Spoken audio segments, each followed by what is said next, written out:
Hello friend, welcome back to my channel সুনিতার dream world. আশা করি আপনারা সকলেই খুব ভালো আছেন। আর দুর্গাপুজো ভীষণ নিশ্চয়ই সবার ভালো কেটেছে। অবশ্য এবছর দুর্গাপুজোয় আমি কলকাতায় ছিলাম না, অনেক জায়গায় ঘুরেছি। আর কোথায় কোথায় ঘুরেছি তার পুরো ব্লগ নিয়ে চলে এসেছি। সবাইকে জানাই শুভ পঞ্চমী। আপনারা যখন ভিডিওটা দেখবেন তখন প্রায় দুর্গাপুজো শেষ। আর আমরা আজকের দিনেই যাচ্ছি একটা লং ট্রিপে। এখন আপাতত হাওড়াতে আছি। প্রায় 2 ঘন্টা আগে হাওড়া স্টেশনে চলে আসতে হয়েছে, কারণ বুঝতেই পারছেন পুজোর সময় এবারে যা রাস্তাঘাটের অবস্থা, তার জন্য আমরা কোনো রিস্ক নিইনি। ওই 4:50 নাগাদ আমাদের হাওড়া রাজধানী। কাল সকালে দিল্লি পৌঁছাবো। আর সামনেই দেখুন হাওড়া ব্রিজ। এই রাস্তাটা দিয়ে তো আমরা বহুবারই এসেছি। এখানে হাওড়ায় যতবারই কোথাও বেড়াতে যাওয়া হয়েছে, কিন্তু এই ওয়েটিং রুমের ওপর থেকে এই চারপাশের ভিউটা কিন্তু বেশ ভালোই লাগছে। আর এখন তো বৃষ্টিও পড়ছে, হয়তো ক্যামেরার লেন্সে আসছে না অতটা। আমরা তো প্রায় অনেকক্ষণই এসেছি, আর এখন একটু বৃষ্টিটা থামলো। আর 4:50 তো ট্রেন বললামই, আর একটু পরে ওয়েটিং রুমটা ছেড়ে দেবো। এখানে পার আওয়ার ওই 12 টাকা করে মতন পড়লো। আমরা 2 ঘন্টার জন্য নিয়েছি, 45 টাকা মতো নিয়েছে। প্রচণ্ড ভিড়, মানে দুর্গাপুজোয় তো দেখছি প্রায় অনেক মানুষই বেড়াতে যায়। আমার লাইফে ফার্স্ট টাইম আমি দুর্গাপুজোয় মানে কলকাতায় থাকছি না। একটু মন খারাপ তো লাগছেই, কিন্তু তার সাথে আবার ভালো লাগারও অনেক মুহূর্ত আসবে। আর কোথায় যাচ্ছি, কী করব না করব, পুরো ব্লগটা অবশ্যই দেখবেন। কারণ আপনারা পাশে থাকলে তবেই আমি আরও সুন্দর সুন্দর ভিডিও বানানোর এনার্জিটা পাবো। চলুন এবার স্টেশনে যাওয়া যাক। আমাদের ট্রেন দিয়ে দিয়েছে। স্টেশনে এসে দেখলাম ট্রেন প্রায় ঢুকছে। এর আগে অনেক জায়গায় বেড়াতে গেছি, তখন দেখতাম যে মোটামুটি ট্রেন ছাড়ার অনেকটা আগেই স্টেশনে চলে আসতো, কিন্তু এখন ইদানিং দেখলাম যে মোটামুটি ছাড়ার জাস্ট 10-15 মিনিট আগেই ট্রেন দেয়। তো যাই হোক, আমরা ট্রেনে উঠে লাগেজপত্র সব সেট করে নিলাম। আর আমাদের লাঞ্চ, ডিনার, ব্রেকফাস্ট সবই ইনক্লুডেড আছে। শুধু এবার খাবারটা বলে দেবো কি ভেজ নেবো কি ননভেজ নেবো। ট্রেনে এখন টুকটাক খাওয়া দাওয়া হবে, এখনও তো কিছু দেয়নি। আমরা অনেকক্ষণ ভাত খেয়েছি, খেতে পেয়ে গেছি। চিড়ে ভাজা আর একটা কেক বের করলাম।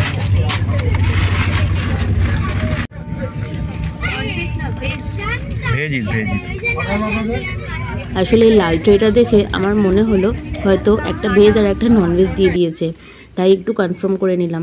ইভিনিং স্ন্যাক্সে একটা প্রোটিন বার, একটা স্যান্ডউইচ, আর একটা ওই একটু স্ন্যাক্স আইটেম ছিল।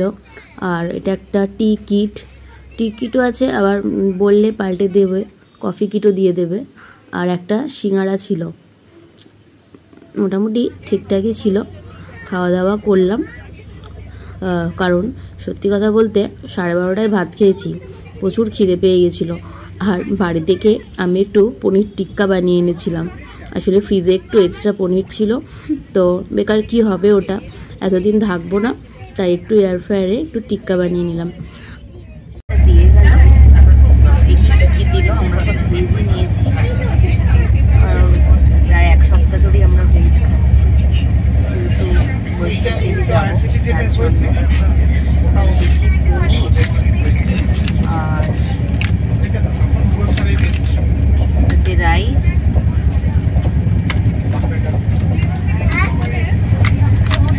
একটা ভাজা, আলু আর বিনস দেখতে পাচ্ছি, এটাতে ডাল, আর এটাতে দেখি কি দিল, রুটি না পরোটা, ও আটার পরোটা দুটো, আর এখানে দই দিয়ে গেছে। আমি একটুখানি আলু ভাজা করে গেছিলাম, যদি ডালের সাথে যদি কোনো ভাজা যদি না দেয় তার জন্য।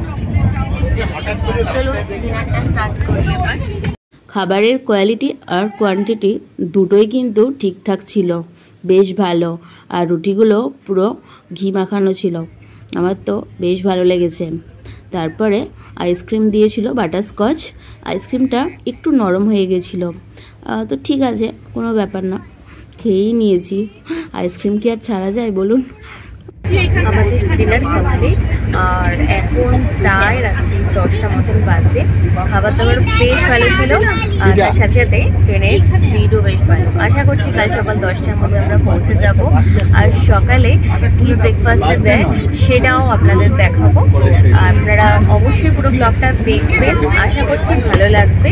আর এখনকার মতো গুড নাইট। ঘুম থেকে ওঠার প্রায় কিছুক্ষণ পরেই মোটামুটি 8:15টার মধ্যেই চাটা দিয়ে গেল।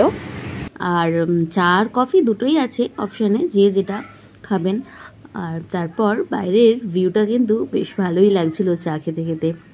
প্রতিদিন সকালটা যদি এরকম হতো বেশ মন্দ হতো না, তাই না? আসলে যারা হাউসওয়াইফ তারা এই ব্যাপারটাকে ভীষণ ভালোভাবে ফিল করতে পারে যে এরকম মুখের সামনে বেশ কেউ সকালে চাটা এসে দিয়ে যাবে, তারপর ব্রেকফাস্টটাও চলে আসবে। কি মজা! কিন্তু রোজ রোজ সেটা কখনোই পসিবল না, শুধু বেড়াতে এলেই সম্ভব। কারণ নিজেরটা তো নিজেকেই করতে হবে, প্লাস বাড়িরটাও করতে হবে। যাই হোক, তারপর ব্রেকফাস্টে যেহেতু ভেজ ছিল, কাটলেট আর ফ্রেঞ্চ ফ্রাইয়ের একটা বোল আমরা দিয়ে দিলাম। বললাম যে তার বদলে একটা উপমা দিতে। তা উপমাটাও বেশ ভালো ছিল। আর এটাকেই আমি একটু ফ্রেঞ্চ ফ্রাই আর ওই ভেজ কাটলেটটা দিয়ে একটু স্যান্ডউইচ মতন বানিয়ে নিলাম। বেশ ভালো লাগছিলো কিন্তু খেতে। তারপর 10:30টার মধ্যেই আমরা নেমে গেছিলাম নিউ দিল্লিতে। আর ওয়েটিং রুমে একটু ফ্রেশ হয়ে খাওয়া দাওয়া করে নিয়েছিলাম। তারপর আমাদের 3টের সময় ছিল দিল্লি টু কাটরা বন্দে ভারত।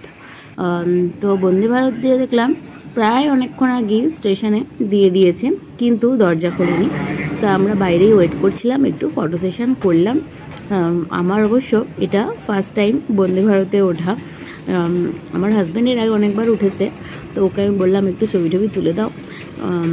আর সেদিনকে দিল্লিতে মারাত্মক গরম ছিল, মানে এত রোদ্দুর, মানে গা হাত পা মুখ পুরো জ্বালা দিচ্ছে। তো যাই হোক, আমরা এসে কিছুক্ষণ ওয়েট করলাম।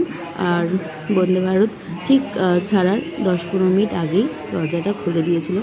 আর তারপর সমস্ত লাগেজপত্র সেট করে একটু সুন্দর করে ভেতরের ইন্টেরিয়ারটা ভিডিও করে নিলাম। বন্দে ভারতের সিটগুলো কিন্তু ভীষণই কমফোর্টেবল, মানে অনেকটা লং জার্নি এটা, কিন্তু অতটা আমাদের কষ্ট পরে হয়নি। আর তারপরে বাথরুমটা গিয়ে তো একটু অবাকই হলাম যে এত বড় কেন বাথরুমটা। আমাদের ইঞ্জিনের পরের কোচটাই ছিল, আর এই কোচের টয়লেটটা হ্যান্ডিক্যাপদের জন্য, তার জন্য এত বড়।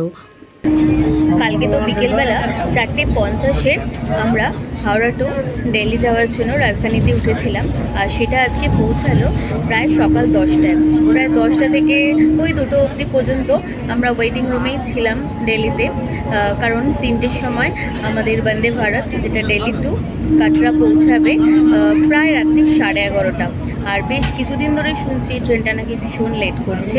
তো দেখা যাক আজকে কটায় পৌঁছাই, কারণ আমাদের কালকে সকালবেলা ইচ্ছা আছে 5টা থেকে আমরা বৈষ্ণব দেবী ট্রেক শুরু করব।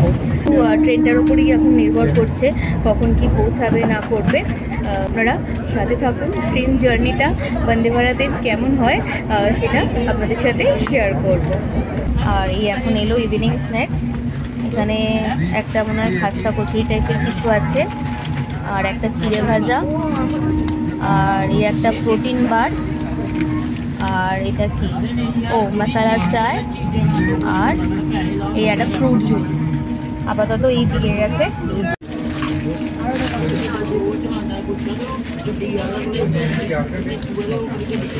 আমারটা বেঁকে গেছে বলে খাস্তা কচুরি দিয়েছে একটা। দেখি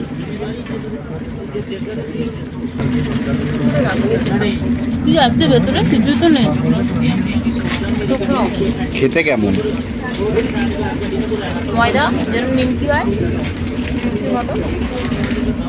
রাজধানীর থেকে বন্দে ভারতের এই মশালা চাটা কিন্তু জাস্ট দারুণ খেতে ছিল, বেশ ভালো লাগলো। অবশ্য ডিনারটা অনেকটাই তাড়াতাড়ি দিয়ে দিয়েছিল 7:30টার মধ্যে। তো কি করা যাবে, খেতে তো হবেই।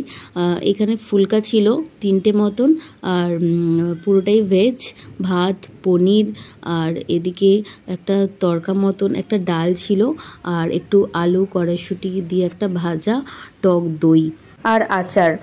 খাবার দাবার বেশ ভালোই ছিল। আর লাস্টে একটা আইসক্রিমও দিয়েছিল, তবে আইসক্রিমটা প্রচণ্ড নরম হয়ে গেছিলো। এত তাড়াতাড়ি কেন যে খাবারটা সার্ভ করলো সেটাই বুঝতে পারছি না। রাত্রি 11:30টায় নামার কথা, সেখানে 7:30টাতেই ডিনার দিয়ে দিল।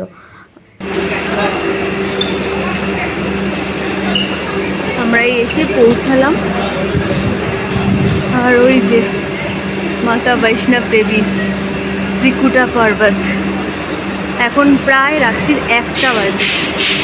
চলুন পুরো স্টেশনের বাইরে বেরোনো যাক। ট্রেন প্রায় আমাদের 1.5 ঘন্টা মতন লেট ছিল, আর এখন এই ওভারব্রিজে দাঁড়িয়ে একটু ত্রিকুটা পর্বতের ভিডিওটা করে নিলাম। কি সুন্দর যে লাগছে না, দূর থেকে গোটা পাহাড়টা একদম ঝলমল করছে। আমরা এখন এলাম ত্রিকুটা ভবন, এই যে অনেক বড়। আর এই দেখুন একদম পাশেই একদম মাতা বৈষ্ণব দেবী, একদম টুঙ্গে। ত্রিকুটা পর্বতের একদম পাশেই হচ্ছে এই ত্রিকুটা ভবন। এখন তো প্রায় রাত্রির 1:30টা বাজে। ওই 2 ঘন্টা মতন একটু রেস্ট নেব, তারপর 4টের মধ্যে বেরিয়ে যাব, কারণ RFID কার্ড করতে হবে। মানে অন্ধকার থাকতে ইচ্ছা আছে আমরা হাঁটা শুরু করব। আর ওখানে আমার হাজব্যান্ড রুমটা নিচ্ছে, যে ফর্মালিটিগুলো আছে পূরণ করছে। চলুন আবার কার্ড বানানোর সময় আপনাদের সাথে কথা হবে। এখন আপাতত একটু 2 ঘন্টা রেস্ট নিয়ে নিই। আর এখানে ডরমেটারি, ক্লক রুম সব কিছুই আছে। এখানে ব্যাগপত্র রেখে দিয়ে আপনারা উপরে উঠতে পারেন। জায়গাটা কি সুন্দর না, ভেতরটা, ওপরটা পুরো ঘর। ত্রিকুটা ভবনের নিচেই ভোরবেলা 4টে থেকে RFID কার্ড করা যায়। এই সামনে যে ATM মেশিনটা দেখছেন, এটাতেই করা যাবে ফ্রিতে। আর ত্রিকুটা ভবনে ক্লক রুমেরও ব্যবস্থা আছে। আমরা যখন ওপরে উঠবো তখন তো রুমটা ছেড়েই দেবো, সমস্ত লাগেজপত্র এই ক্লক রুমেই রেখে দেবো। শুধু নিজস্ব একটা চেন তালা ক্যারি করতে হয়, কোনো টাকা পয়সা এখানে লাগে না। আর এখানে ডরমেটারির যে ওয়াশরুমগুলো সেগুলো সবই বাইরে আছে। রুমগুলো যথেষ্ট ভালো। এছাড়া এখানে পার্সোনাল রুমও আপনারা পেয়ে যাবেন। আমরা যেহেতু 2 ঘন্টার জন্য নিচ্ছি, তার জন্য আর পার্সোনাল রুম নিলাম না। তবে ডরমেটারির রুমও ভীষণ ভালো, পরিষ্কার পরিচ্ছন্ন। ওটা নেক্সট ভিডিওতে আপনাদের দেখাবো।